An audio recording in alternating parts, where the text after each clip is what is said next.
Aujourd'hui encore, je suis là pour un exercice de la chimie organique concernant les acides carboxyliques et leurs dérivés. Aujourd'hui, c'est l'exercice 2. Tout d'abord, avant de commencer, je vous exhorte à vous abonner. Vous, ça ne vous coûte rien. Moi, ça ne vous coûte rien de vous abonner. Moi, ça me fait du bien. Ça me pousse à plus faire de vidéos et à plus évoluer. Tout d'abord, voilà l'exercice qui se présente à l'écran. Présente à l'écran. Voilà. Je ne vais pas lire totalement ce sujet. Bon, je vais vous aider. On y va. Pas de problème. On se propose de déterminer la formule brute d'un acide carboxylique à composé à chaîne carbonée saturée de formule semi-générale RCOH où R est un groupe alkyle. Pour cela, on réalise les expériences ci-dessous. Ci-après plutôt, on part d'une masse A que l'on transforme entièrement en chlorure d'acide B. B est ensuite reparti en deux parts égales P1 et P2. On hydrolyse complètement le P1, le produit organique formé est noté ici. À écrire l'équation bilan de la réaction, B, on constate qu'il se forme au cours de cette hydrolyse un gaz piquant. Ce dernier est également recueilli puis dissous dans de l'eau pure. Il se forme une solution S. Pour atteindre l'équivalence, on verse dans la solution S un volume VB égal à 20 cm3 d'une solution aqueuse de NaOH de concentration, c'est Cb 0,5 mol par litre. En déduire la masse molaire de A, sachant que la masse est égale à 1,48 g. On fait réagir sur le P2 une solution concentrée d'ammoniac. Il se forme un produit insoluble dans de l'eau que l'on isole. À écrire l'équation bilan de la réaction qui se produit et donner la fonction chimique et le nom de D. C'est la masse molaire de D est 73 g par litre. On dédie la masse molaire de A. Que constatez-vous? 3. Déterminer la formule semi-développée de A et donner son nom. 4. On fait agir sur le C le produit E qui est le pentane 1-ol. A écrit l'équation bilan de la réaction qui se produit B, donner le nom du produit organique formé. Le 5. Enfin, on fait réagir E sur B. A écrit l'équation bilan de la réaction et donner les noms des produits formés. B. Quelle est la nature de cette réaction et donner des caractéristiques. On y va à la correction. On dit de donner l'équation bilan de la réaction. Donc c'est ça. Ça va de RCO, de RCC plus H2 égale, donne ça plus de HCl. Maintenant, le B, on dit quoi? On constate qu'il se produit au cours de cette hydrolyse un gaz piquant. Ce dernier est intégralement recueilli puis dissous dans de l'eau. Il se forme une solution S. Pour atteindre l'équivalence, on verse une solution de 20 cm de solution aqueuse de NaOH de concentration 0,5 et on dit d'en déduire la masse molaire de A, sachant que la masse est égale à... Bon, c'est très simple. Hein. On voit que la quantité de matière de C égale à la quantité de matière du chlorure d'hydrogène qui est égal à le 1,5 de la masse molaire de A. Bon, pour les deux parts, hein, parce que on a dit que le B est ensuite reparti en deux parts. Or, l'équivalence acido-basique, c'est lorsque la concentration d'acide est égale à la concentration de base. Ça va être CbVb. Donc, on remplace, on trouve notre masse molaire égale à la masse sur de CbVb. Donc, au final,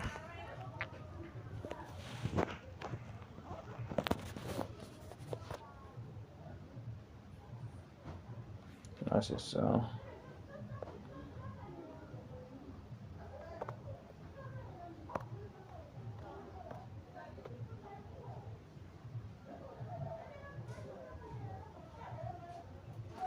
Il y a là 64 mg et 74 g par mol. Passons à la question 2. On fait fait réagir sur B2 une solution concentrée d'ammoniac, il se forme un produit D insoluble dans l'eau que l'on isole. Maintenant, on dit quoi? On dit A, décrit l'équation bilan de la réaction qui se produit. Réaction qui se produit. Bon, ok, d'accord. Bon, de B2, c'est le chlorure d'acyle plus l'ammoniac qui donne ça. Ça donne une amide plus le NH4 plus le sel. Donc, il faut voir les équations, il faut équilibrer. Donc, ça fait 2 fois l'ammoniac qu'on a utilisé dans la solution. Maintenant, on dit la fonction chimique et le nom de D. La fonction chimique, c'est l'amide. C'est une amide. Maintenant, DC, on dit la masse molaire de D. Et MD égale à 73 grammes par mol. Et on déduit la masse molaire de A et la masse molaire de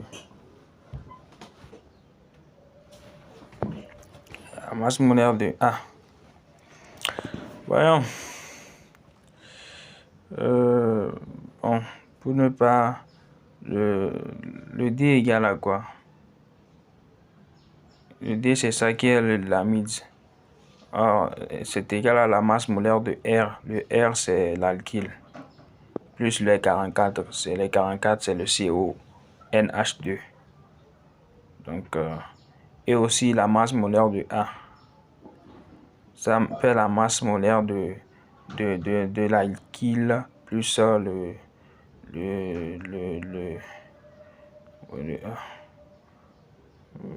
plus la masse molaire de COOH. Comme le A, c'est un acide carboxylique. Maintenant, on va essayer de tirer le MR. Le MR égale à quoi? Égale à la masse molaire de D moins les 44. Moins les 44. Donc, on vient introduire ça ici. Donc, ça fait MD plus 45 moins 44. Donc, au final, on trouve notre masse. On trouve notre MDMA égale à ça. Égale à MD plus 1. Maintenant, on voit que les deux procédés donnent la même masse molaire. Donc, les deux procédés donnent la même masse molaire plus 1.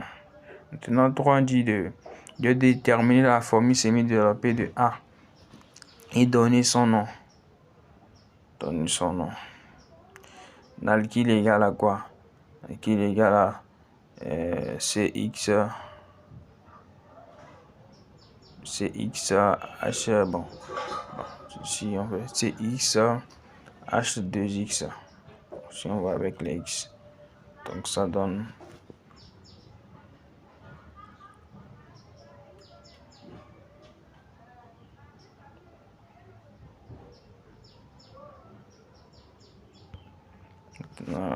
ça.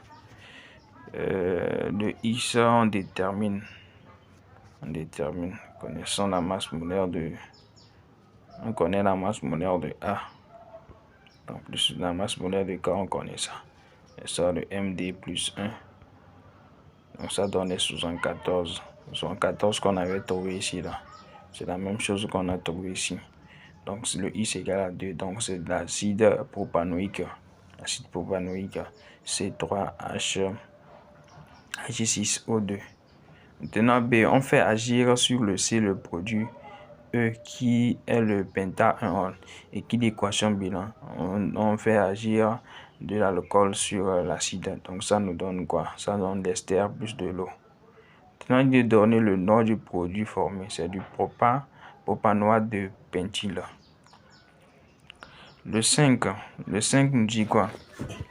Le 5 nous dit que on fait... Le 5 nous dit qu'on fait...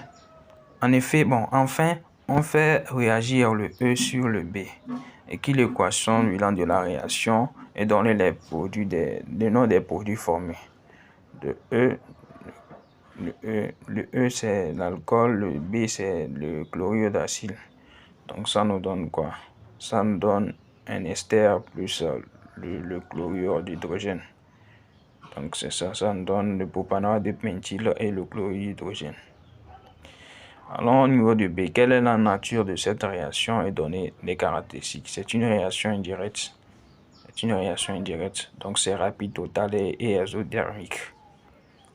Donc nous sommes arrivés à la fin de la vidéo. J'espère que vous avez capté quelque chose. Et si vous avez des questions, mettez-les en commentaire.